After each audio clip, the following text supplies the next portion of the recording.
مردار کی محبت نے کفر تک پہنچا دیا۔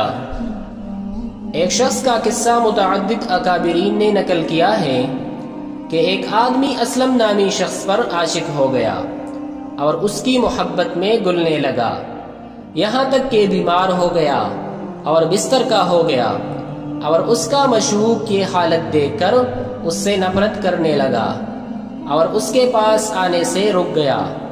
اس پر اس عاشق نے درمیان میں کسی کو واسطہ بنایا کہ وہ کسی طرح اس کو بلا لائے۔ ایک بار اس معشوق نے وعدہ کر لیا کہ وہ فلاں دن آئے گا، مگر عین وقت پر اس نے انکار کر دیا اور کہا کہ اس سے تو میری بدنامی ہوگی، میں ایسی جگہ نہیں آؤں گا۔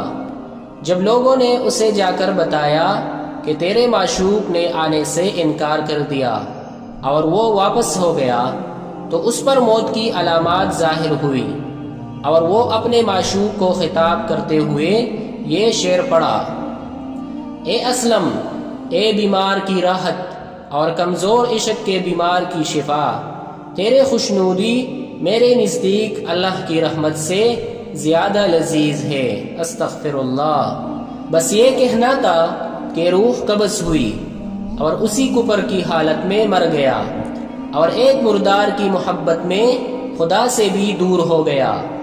دیکھیے ایک پانی انسان کی محبت کا کیا اثر ہوا کہ خدا کی محبت پر اس کو ترجیح دینے لگا، اور اس کی محبت کو خدا کی رحمت سے بھی زیادہ لذیذ و پسندیدہ خیال کرنے لگا، اور اسی حالت میں موت واقع ہو گئی۔